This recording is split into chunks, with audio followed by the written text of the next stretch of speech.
So, based on the way that you hear about a woman talking about men, they are letting you know the reality and frequency that they live on. So, if you hear people like men ain't shit, they're wasting my time, they're wishy-washy, they are not providing financially, emotionally, they're extracting my energy, siphoning my energy. You're talking about toxic men. But when I talk about men, I'm talking about healthy men. So it's just so funny. Like in the past, when I was a people pleaser, I was living in deep toxicity. Remember, people pleasing is the act of attempting to extract your approval so I can feel a sense of wholeness because I don't have that kind of self-esteem currently, And so when I was fully in my people pleaser, over giving, the only thing that you can attract with that is a taker. A man who's heavily in his distorted masculine energy, taking, doesn't really value women, sees them as a source of sexual pleasure, emotional provision to provide for them emotionally, to be their mother. This is extreme toxicity. And so I just encourage you, when you hear your friends, your family members that are females and they're talking about men, listen to how they talk about men. Because in reality, in the truth, if you have high standards and you're able to set boundaries, feel your emotions, really get vulnerable, you are going to be talking about men as divine masculine, honorable men.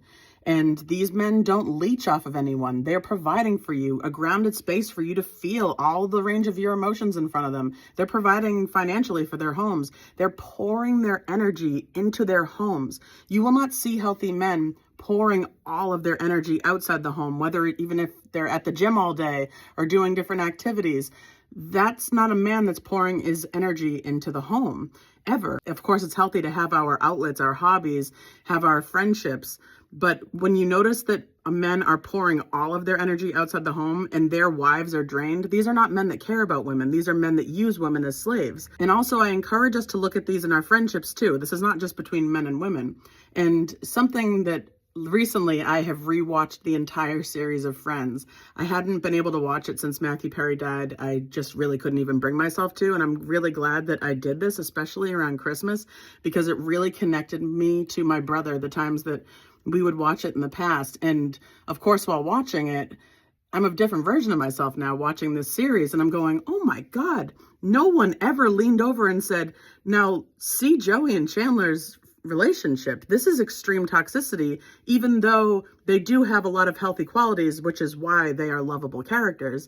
If Joey was only cheating on women, taking Chandler's money, letting Chandler pay rent from him, eating out of Monica's fridge, and he brought nothing positive, we would hate this character. And we know that Chandler is very traumatized with familial things that happened in the past, and we see that he feels that if he's able to give you a laugh, then he will feel worthy about himself. We see him paying Joey's rent for over 3 years for his acting lessons, headshots. No one ever said, don't ever let yourself get into the mix in one of these toxic relationships. But I think it's really beautiful that we can see this and also see that we love these characters. So it really reminds us that it doesn't have to be all bad. We can have toxicity playing out and it can go over our heads and under the radar because there is so much love still being brought to the table. And there's an episode where Joey gets his new girlfriend that he's been dating a couple weeks, a pen that is also a clock. And you see the people around being like, oh, this is just how Joey is. But if we care about people, we say, that's how Joey is, but that doesn't need to continue one more day. He's showing up in humiliating ways and no one's helping him out.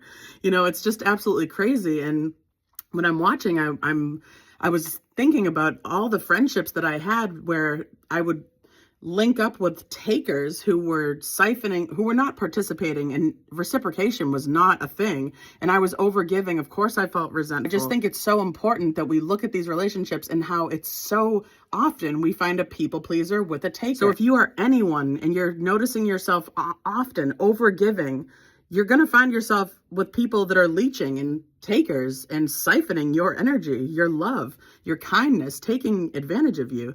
And if you are someone who is borrowing money from people all the time, siphoning from people, there's not a chance you feel good about yourself, and you deserve to feel good about yourself. So I just really encourage us to look at these dynamics. They're draining you more than you can imagine. And I really encourage us when we hear women talking about men, listen to how they're talking about men, because they're letting you know the frequency they live on. If they're saying men never show up, then that's someone who doesn't show up for themselves. And I can say now, as a woman who shows up for myself, I don't have any distorted or wounded masculine approaching me in any way. In all of the leadership groups I'm in, there are men and women, and all the men are divine masculine, honorable men. So I forget even that toxic men are a thing, which is a beautiful thing because it used to be flip-flopped the exact opposite way when I was people-pleasing. I really only see these toxic dynamics when I visit friends that I haven't made in the last year, but when I was people-pleasing, that's the friends that I aligned with then. And these people will talk about how draining men are, how they don't participate, how the load is all on these women's shoulders. But that's not what the average man is like. We see more men than ever doing the inner work, going to therapy, and doing shadow work, not bypassing with feel-good activities only, being willing to go inward and see the toxicity, the patterns that have been coming down your whole family lineage, and men are putting in the work now.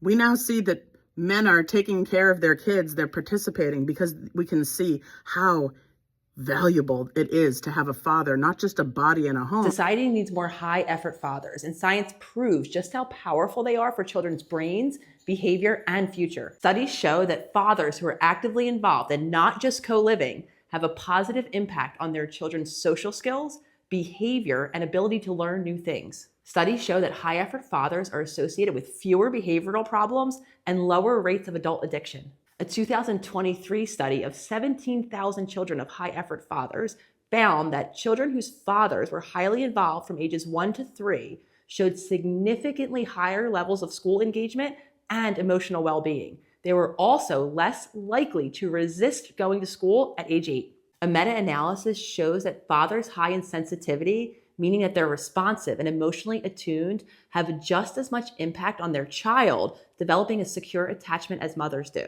I'm going to repeat that again. Fathers who are emotionally responsive and attuned have just as much impact on a child being securely attached as mothers do. And what's even more interesting is that the way the father is involved matters too.